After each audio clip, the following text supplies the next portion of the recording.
Thank you. Thank you. Thank you for being here. I have some good news for you.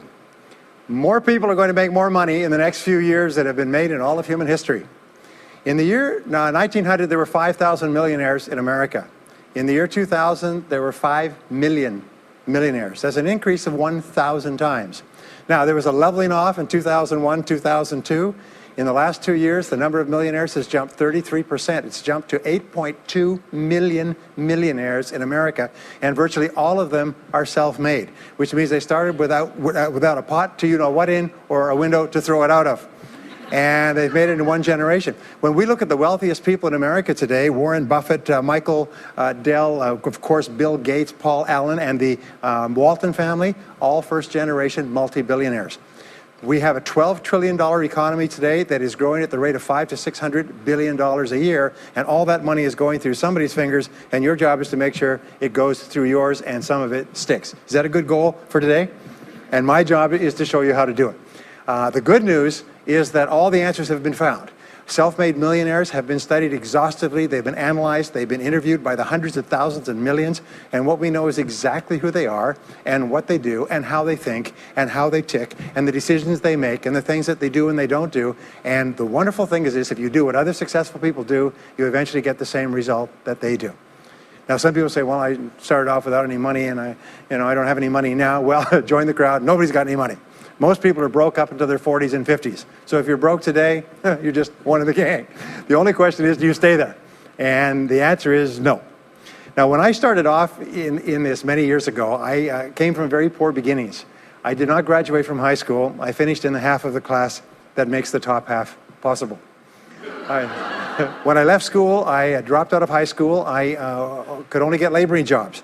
I was told, by the way, if you don't get a good education, you won't do well in life. Don't get good grades, you won't get a good job. Don't go to college, you won't do well, and so on. And I believed that for a long time until I found there's hundreds of thousands, millions of people who dropped out of high school who went on to become millionaires and billionaires as well.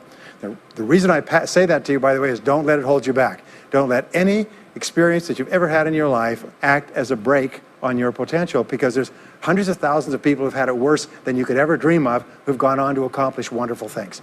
So, I worked at laboring jobs for several years. I worked in construction. I worked on farms and ranches. I worked in factories putting nuts on bolts hour after hour. And one day, in a state of frustration, I began asking this question: why is it that some people are more successful than others? Now, in the Bible, there's the line that says, "Seek and ye shall find, for all who seek findeth. Ask and the door will be open." So I began asking other successful people, what are you doing differently from me? And they told me, and I did it, and I got better results. I got into sales when I could no longer get a laboring job, like many of you. And in sales, I noticed that one of the guys in my company was making 10 times as much as anybody else, and he was selling the same product out of the same office at the same price to the same people under the same conditions, and he was making 10 times as much as anybody else. So I went and asked him, what are you doing differently from me? And he told me, and I did it. Now, what I discovered, which changed my life and which brought us here today, is I discovered the law of cause and effect. The law of cause and effect, sowing and reaping, action and reaction, is the great universal or iron law of the universe. What it says is that everything happens for a reason, is that there are no causeless effects, is that even if we don't know what is causing the effect, we trace it back. It's the basis of the scientific process, of all medical research, of all marketing, of all business, is if you can define an effect that you want, you can trace it back and find somebody who at one time did not have that effect, and then find out what they did, and then do the same things, and you eventually get the same results. We say that success is not an accident. Failure is not an accident. Success leaves tracks. So if you just follow the tracks of other successful people, no matter where you're starting from, you eventually get to the same place that they get. Well, this was a shocker for me, because, and I learned later in psychology, by the way, that one of the two most important things we need to have to be happy and healthy is a sense of control, a feeling that we are in control of our lives, that things are happening for a reason, and a sense of coherence, a feeling that things fit together. Well, when I realized the law of cause and effect explained everything, I thought, wow. So in sales, I went to the top of my sales force. I read and I learned, attended courses, and especially I applied what I learned. And then when I got into sales management, I again read the books and took the courses and asked for advice. And when I got into real estate and importation and development and manufacturing and distribution and a whole series of businesses over the years, the first thing I did is I asked, how does it work? How do people succeed in this field? And then I buried myself and immersed myself. I spent hours and hours and hours studying, and then I did what the most successful people did. Interesting point. We say that nature is neutral. In other words, nature doesn't care who you are. It doesn't care if you're tall or short or male or female or black or white, educated or uneducated. Nature doesn't care. All that nature cares is that you do what successful people do. It's like making a recipe. Nature doesn't care if you follow a recipe. If you follow the recipe exactly, you get the dish. Nature doesn't care who's doing it. And that's the wonderful thing about our society. It's basically like justice. It's blind, is nature doesn't care. In fact, there are a lot of people who are not as smart and not as talented as you who are doing vastly better than you, not because they're better, but because they're just following proven success methods. There's nothing that will make you madder than to see somebody who's dumber than you, who's making more money than you, right? Have you had that experience? So what we do is we use proven success methods. We just find out what they are, and we do them over and over again. Quick point, nothing works the first time, okay? Please understand that. Nothing works the first time. What is the average number of times that a person tries with a new goal before they give up? Can you guess? Well, the average is less than 1, because most people give up before they try even once. They say, that's a great goal. I'd love to be financially independent. And then they give up. They don't even try. They say, but I couldn't because of this and because of that and so on. And then they move away to a wonderful place called Someday I'll. You ever heard of Someday I'll? Someday I'll start saving money. Someday I'll get out of debt. Someday I'll lose weight. Someday I'll start a business. Someday I'll get serious about my finances. And most people live on Someday I'll. Your job and my job is to vote yourself off the island, right? And we start taking control of our lives. Well, about some years ago, I was called by a major businessman, and he asked me if I would do a talk for his 800 entrepreneurs that own separate franchises within his organization on how to become a self-made millionaire. And I said, sure. When you're a young speaker, you agree to speak on any subject. Sure, I'll speak on that subject. And I was just like most people. When I was young, I wanted to be a millionaire by the time I was 30. And when I hit 30, I put it off to 35. And as I got to 35, you put it off to 40, and then you kind of just don't look at it anymore. You forget about it and feel the deck is stacked against you. Well, I was about 38, 39 when he called me up and asked me. I said, sure, no problem. And I said, now, what do I know about self-made millionaires? And this is a shocker. I didn't know anything. Oh, I knew that they had more than $1 million, but that's a real basic piece of knowledge, you know. So I started thinking, what do I know about them? So I began to study them. And that's when I found out that they've been studied so thoroughly, is we know everything there is to know about them. They are a source of incredible fascination. And there's 50 years of research. So I began to read the studies and find out where they came from and what they did and how they thought and where they started and the decisions they made and the kind of people they were. One of the things that I learned, by the way, is that becoming a self-made millionaire is not the important thing. What is really important is the person you have to become a self-made millionaire. You have to become a totally different human being. One of my friends says that in order to achieve something you've never achieved before, you have to become someone you've never been before. And it's a really important insight, is the qualities that you need to develop, qualities on the inside to become a self-made millionaire, are incredible qualities that make you a vastly better person. Not only better in terms of character, determination, discipline, decision-making, strength, and so on, but they make you a far better person. They round out your character in a far better way. So the real payoff of becoming wealthy is not because you can eat more, because how many more meals can you eat? How many more clothes can you wear?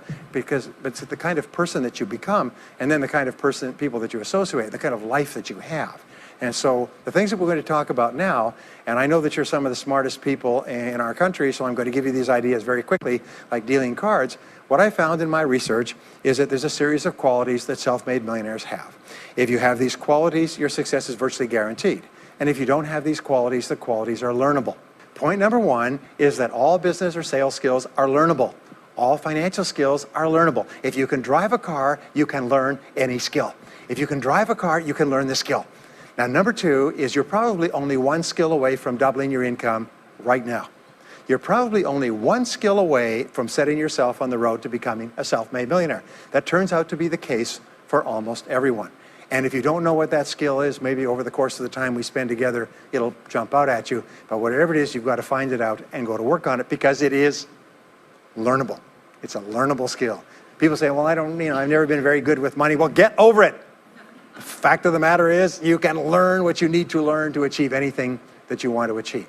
So, the success secrets of self-made millionaires. Give yourself a score of 1 to 10, and if you are weak on one of these, it can be enough to hold you back.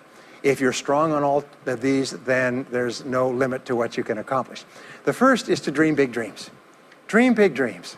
Practice what is called back from the future thinking and project forward. Develop a vision of yourself as happy, healthy, wealthy, thin.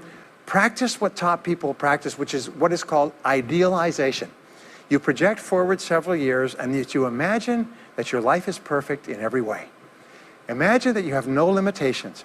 Imagine that you have all the time and all the money and all the friends and all the contacts and all the education and all the experience, and that you could be or have or do anything you want in life. If you could, what would it be?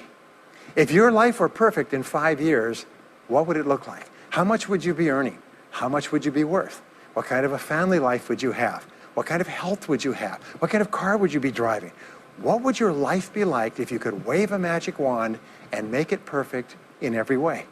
Now, what we have found is this is the starting point of great riches, and it's the starting point of great success in life, is for you to have a dream or a vision of a wonderful future.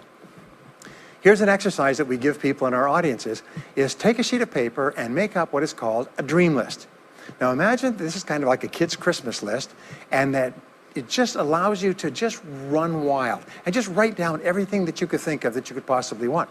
I had a friend who I taught this to, and he got so excited about it, he bought a spiral notebook, and he began writing. And he'd go through the newspaper, and every single thing he saw in the newspaper that was nice, he wrote it down as a goal.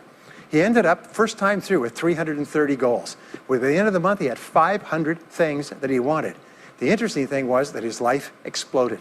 He activated the law of attraction, and he began to attract into his life people, circumstances, ideas, resources, insights that began to move him toward the accomplishment of the goals and began to move the goals toward him.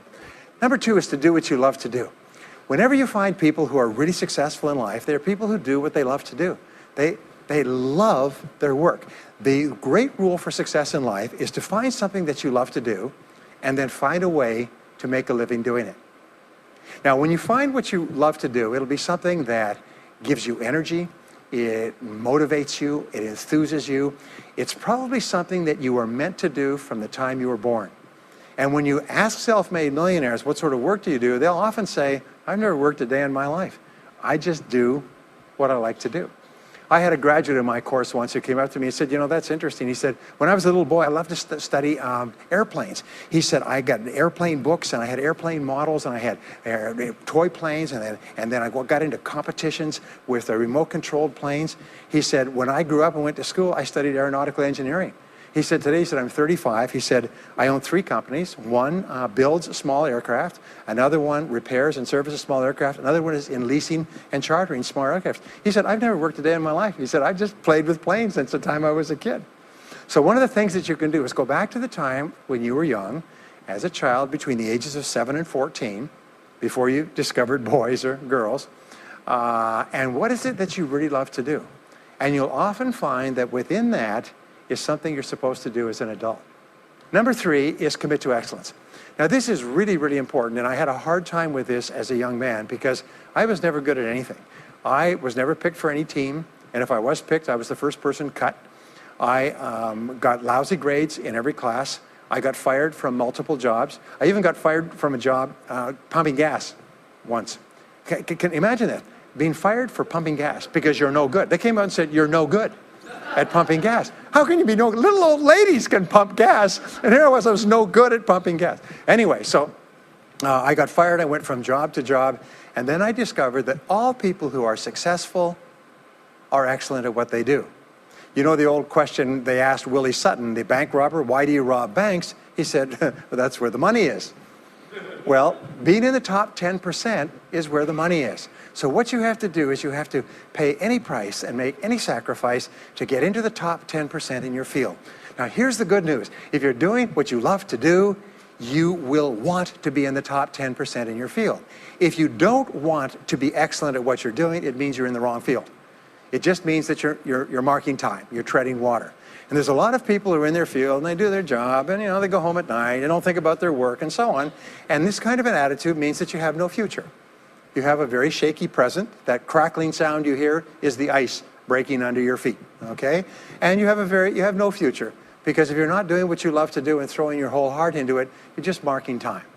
But everybody is designed so that there is something that you love to do that you can do well. And the fact that you love it means that you probably have the ability to excel at it. So make this decision to get into the top 10%. And let me tell you what changed my life. Here I was struggling in my late 20s, and I learned this. It was a breakthrough thought. Is that everybody's in the top 10% started in the bottom 10%. Everybody who's doing well was once doing poorly. Everybody who is at the top of your field today was once not even in your field at all and didn't even know it existed. What that means is that if you're willing to pay the price and work hard and make the sacrifices, you can get into the top 10%. Now, how long does it take? It doesn't take a week or a month. Most people are really impatient. And to achieve mastery in your field takes 5 to 7 years.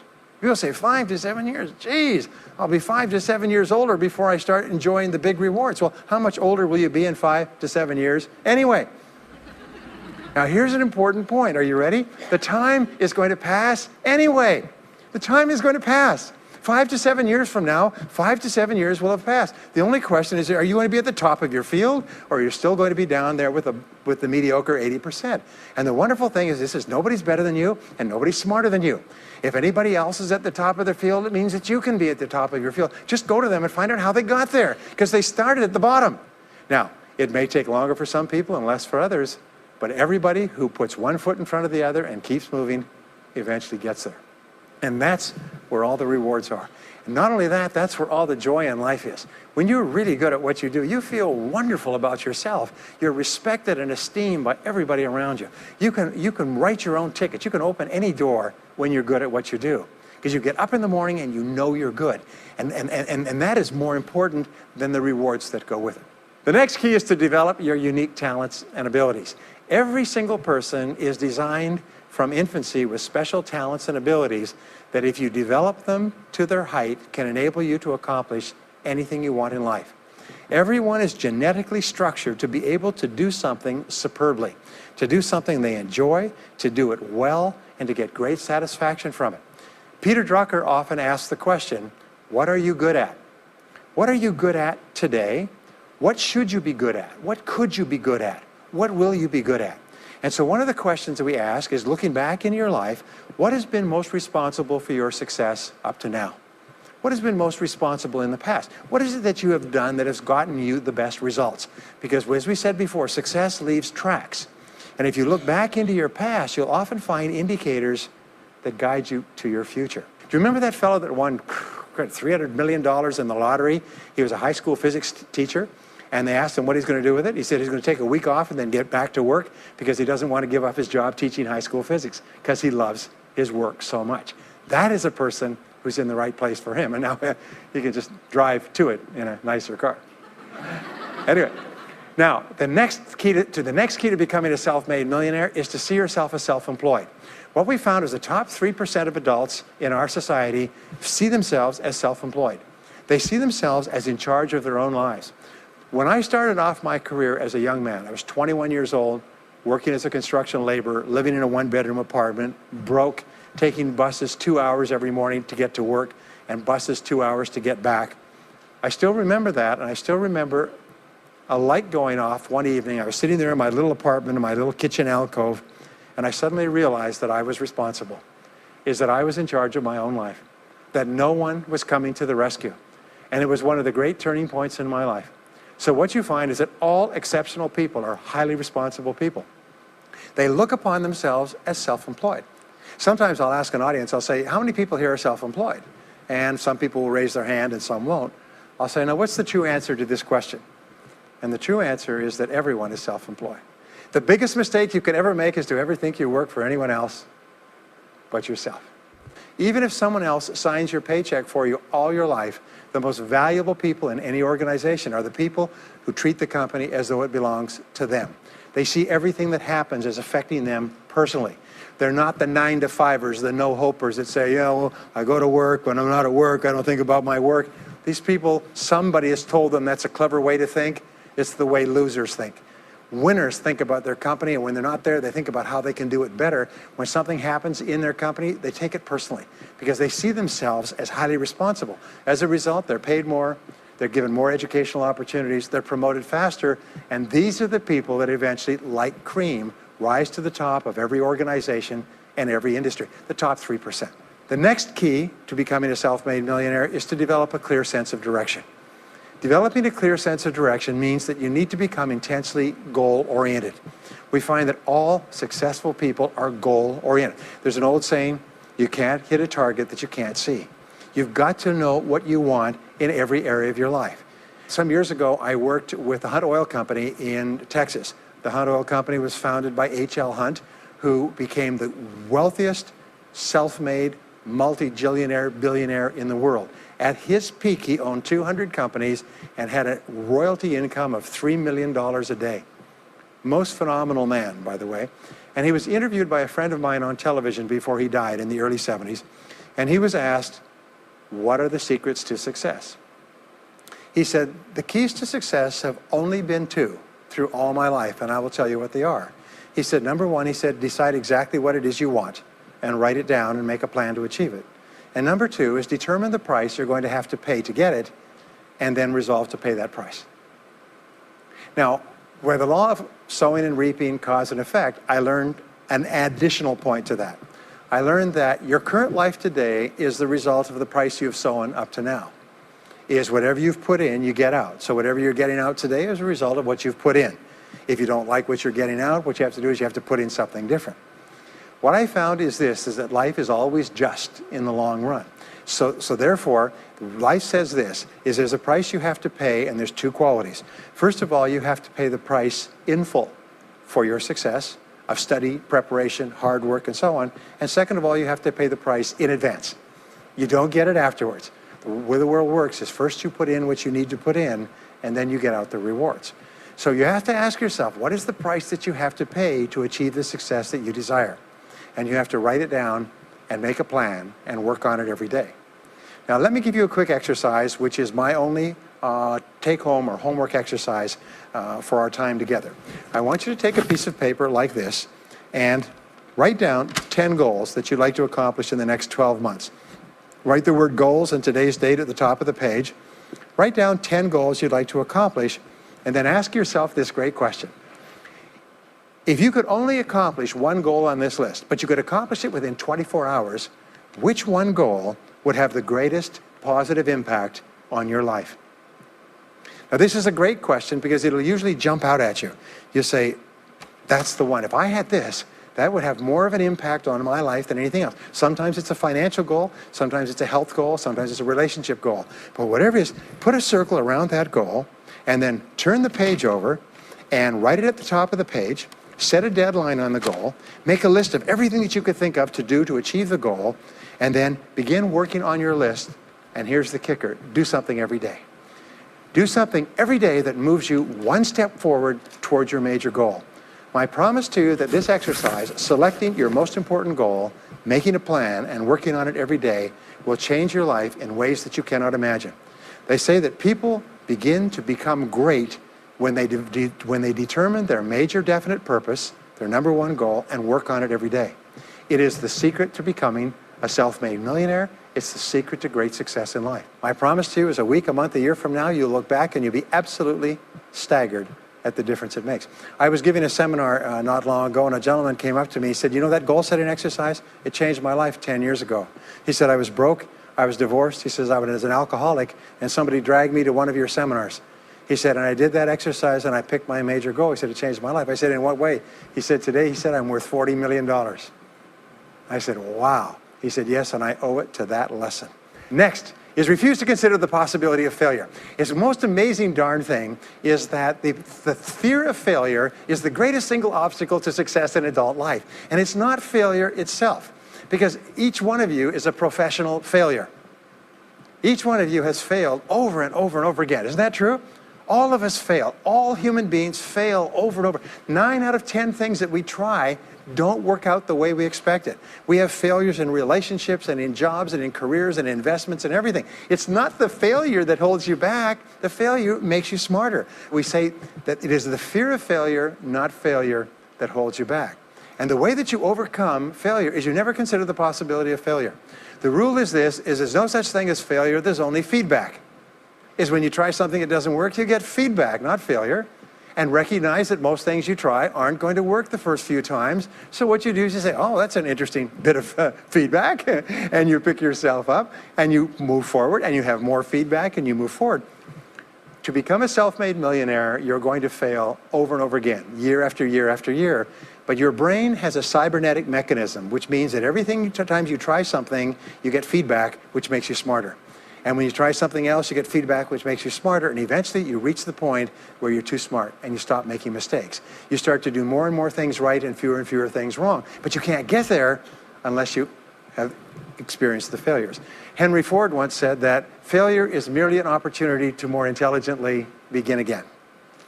Now, let me pass on one great rule to you, which has been discovered in interviewing self-made millionaires. Self-made millionaires look into every failure for something good.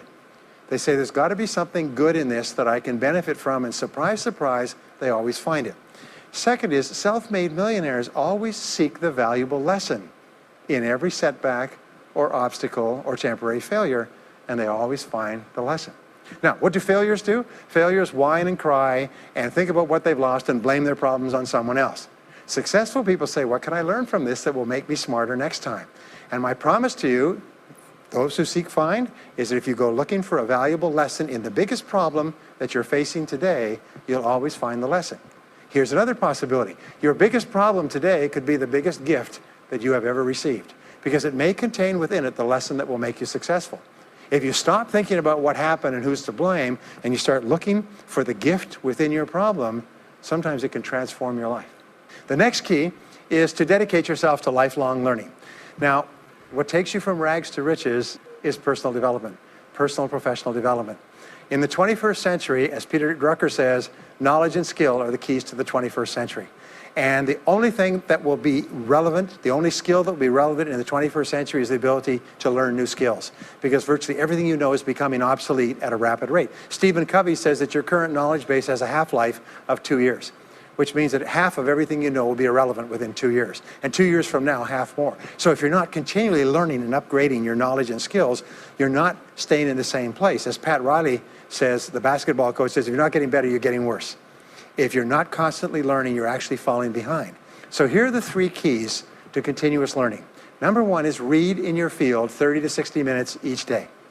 In other words, turn off the television, turn off the radio, put aside the newspaper, and just read in your field. The very best places to read, by the way, are books. Read books, the best-selling books written by the most successful people in your field, because books contain a wealth of riches that can enable you to function at a far higher level, to get much better results than you could before. So read 30 to 60 minutes a day. I've had people tell me, countless people over the years, that reading an hour a day has doubled and tripled their income within a year. The second thing you do is take every course that you possibly can. The courses and seminars that are available to you in your field, that are given by professionals, that are courses that have been developed over years and years and years. They have been tested and tested and tested. The person who is talking to you for several hours has spent thousands of hours learning their subject. They have dry tested this or done test runs with thousands of other people. When you take a course, you can learn enough information in 1 or 2 days, more than you could learn in 2 or 3 years or maybe even a lifetime, all distilled and put together. People say, I can't afford a course. You cannot afford not to buy books. You can't afford not to go to courses. Some years ago, I had a dentist, and he was a very successful dentist. I was recommended to me by a friend. And this dentist retired at the age of 53. And just before he retired, he sold his practice for about $2 million. Just before he retired, he told me why. He said about 8 years before, he had attended a dental congress in Hong Kong. This is from California. He'd flown all the way to Hong Kong to attend this international dental congress because there were specialists giving private lectures, sort of plenary sessions on the side. And he attended this session, and it was on particular technique of cosmetic surgery that this dentist had developed that no one else knew, where you could basically straighten out a person's entire front jaw so they look beautiful at a very low cost, at a very high level of effectiveness. He came back and he began implementing this in his practice. People began flying from 500 to 1,000 miles away. Every dentist sent their families, members, and themselves to this dentist. He was able to charge whatever he wanted to charge. He said 8 years later, he retired as a self-made millionaire at the age of 53 to enjoy his money for the rest of his life from what he learned from one session at one convention at one course. Now, that is a true story, and maybe it's an exception, but you can never tell where the information is going to come from.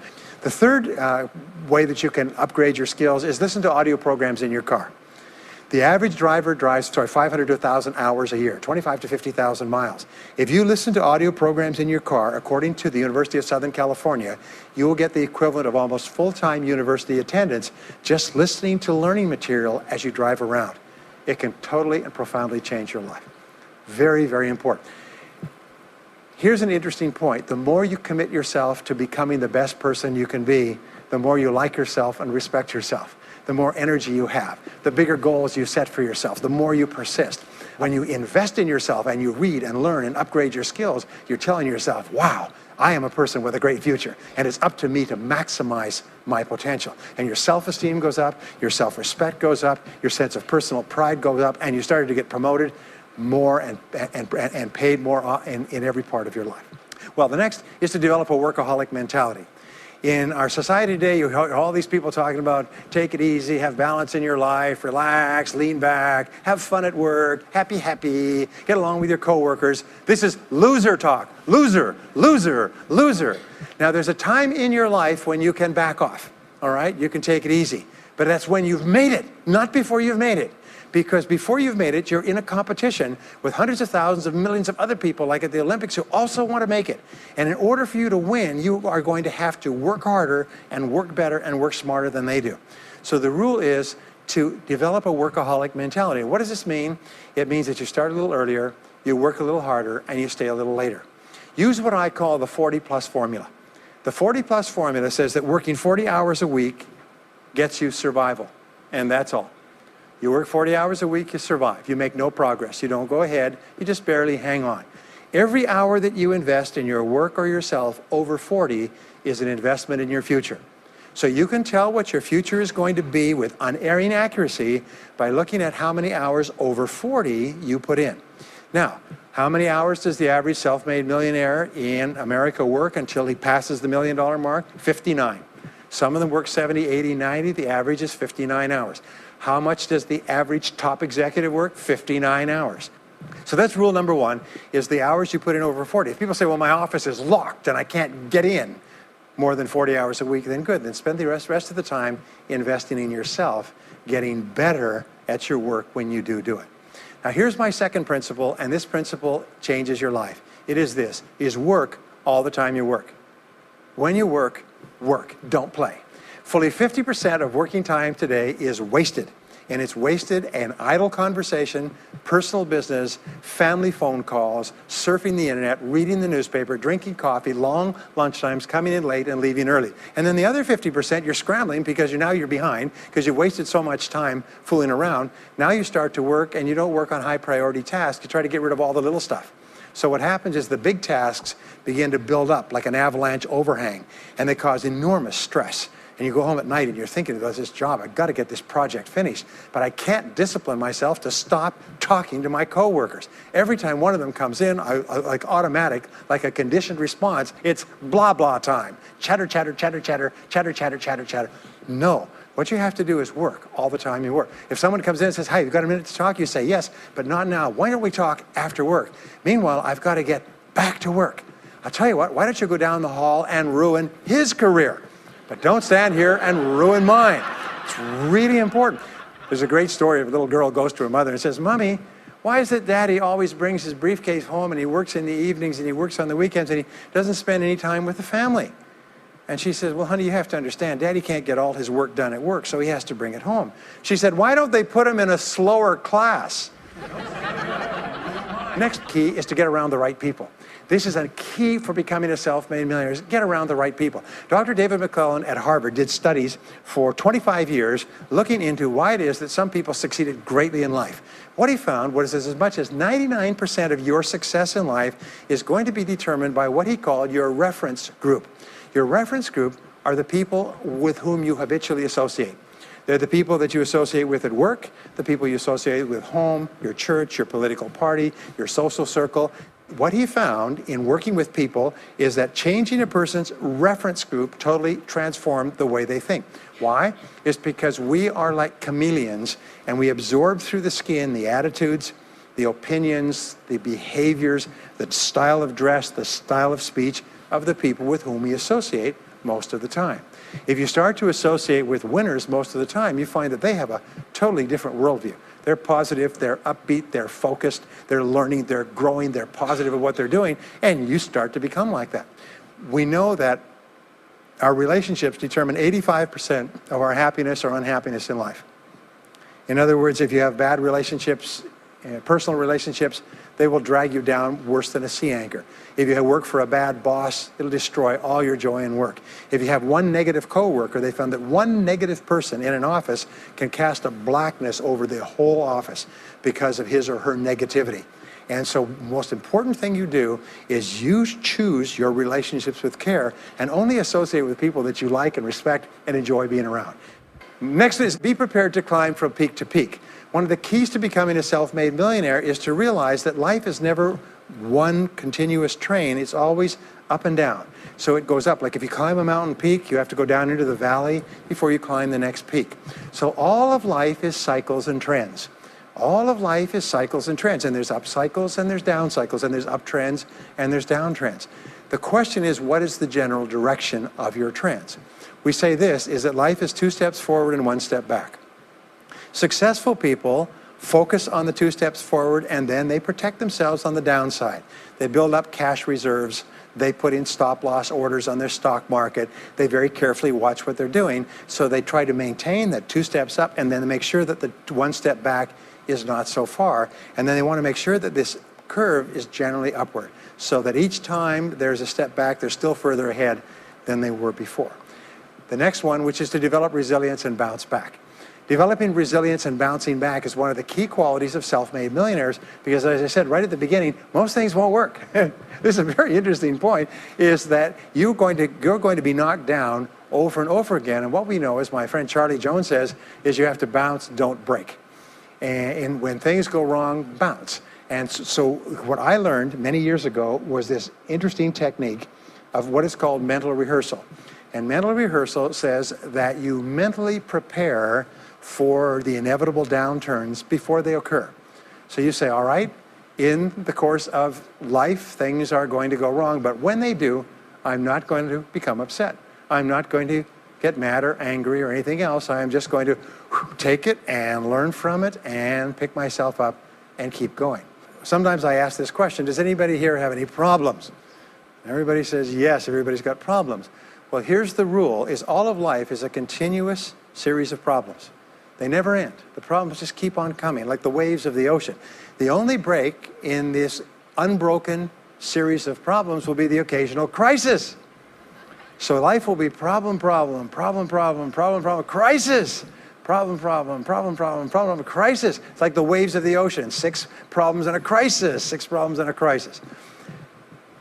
Which means that everybody here is either in a crisis right now, has just gotten out of a crisis, or is just about to have a crisis. So what we have found is this, the hallmark of superior people, 30 years of research, is how you respond to a crisis. How you deal with problems and how you respond to a crisis.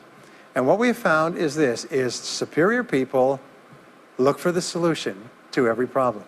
They don't allow themselves to become upset and angry. When something goes wrong, they say, okay, what's the solution? And they become intensely solution-oriented. When you have a very intense problem, that stimulates creativity to solve the problem. So what you do is you write and define the problem clearly. If you have a problem, you say, wait a minute, what is my problem? What is it that I'm worried about? And write it down. And the very act of defining a problem clearly often triggers the solution to the problem. One last technique that I want to give you with regard to your major definite purpose. And if you only do these two things as a result of our time together, they will transform your life. You've already identified the one goal that can have the greatest positive impact on your life. Now what you do is you take that goal and you write it at the top of a page in the form of a question. And you say, let us say your goal is to double your income. That could have a major impact on your life. You say, what are all the things that I could do to double my income in the next 12 months? Write it as a clear question. Even better, if you're earning $50,000 a year today, write, what could I do to earn $100,000 over the next 12 months? The more specific the question, the better. Then you devote yourself to writing 20 answers to this question. You must write a minimum of 20 answers. Work harder, work smarter, start earlier, stay later, change occupations, upgrade my skills, whatever it is, keep forcing yourself to write till you've written 20 answers. We call this mindstorming. The first 3 to 5 answers will be easy. The next 3 to 5 answers will be difficult. The last 10 answers will be incredibly difficult. But I have given this exercise to people who've gone on to become millionaires so many times I've lost track, because they often find that the 20th answer changes their whole life. And if you've ever done this once, it's absolutely staggering. More people have become millionaires with this simple idea of mindstorming, what I call the 20 idea method, than any other single method of creative thinking ever discovered. Once you've got your 20 answers, pick one answer and take action on it immediately. Once you've got, it doesn't matter what it is, just take one answer and take action on it, and that will keep you thinking and acting creatively all day long. The next key to becoming a self-made millionaire is to become an unshakable optimist. Unshakable optimist means that you think and talk about what you want most of the time. Optimists think and talk about what they want. They look for the good in every situation. They seek the valuable lesson. They're constantly feeding their mind with great ideas, which opens up new perspectives. What I have found is that optimists have 3 wonderful qualities. Number 1 is they learn more things. As a result, they dramatically increase the likelihood that they will learn the right thing at the right time. Number 2 is they try more things, which dramatically increases the likelihood that they'll try the right thing at the right time. And number 3 is they persist. They never give up. Optimists make a decision that once they've decided they're going to become wealthy, they just never stop until they achieve that goal. Now, will they have many setbacks and obstacles and difficulties? Do you know that almost everybody succeeds in a different direction from what they originally intended or from what they originally thought? But they just keep going. Almost like a football player running down the field, running, blocking, changing, moving back, forward, continually, but never loses sight of the goal. So optimists learn more things, try more things, and persist longer. I want to leave you with the last 2 qualities of self-made millionaires. Second to the last quality is that they develop the qualities of courage and persistence. I said before, the biggest single obstacle to success is the fear of failure. The antidote to the fear of failure is the habit of courage. And what we know is that you need 2 types of courage to succeed. The first type of courage is the courage to begin. It's the courage to launch with no guarantees of success. Someone once said that if all obstacles must first be removed, nothing will ever get done. So successful people are willing to think, plan, make decisions, and then take action with no guarantees. We say leap and the net will appear. Take action with no guarantees and then learn. The second part of courage is the courage to endure. It's the courage to persist. It's the courage to keep on keeping on. It's to make the decision in advance that you will never give up. No matter what happens, you'll never give up. You will get knocked down over and over again, but you'll never give up. And the interesting thing is if you make that decision in advance, you'll find yourself continually bouncing back. So courage means the courage to begin and the courage to endure. And the final quality of self-made millionaires, and Napoleon Hill called this the master key to riches.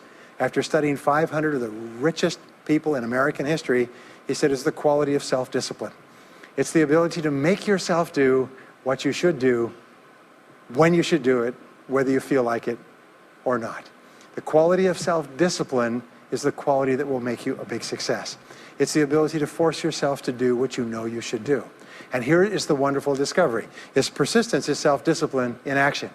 Every time you persist, you build your self-discipline. Every time you practice self-discipline, you build your ability to persist. And the 2 of them are tied into your self-esteem. So the more you persist, the more you like yourself. And the more you like yourself, the more discipline you have. And the more discipline you have in practice, the more you like yourself. As a result, the more you persist. And eventually you get onto an upward spiral where you become absolutely unstoppable.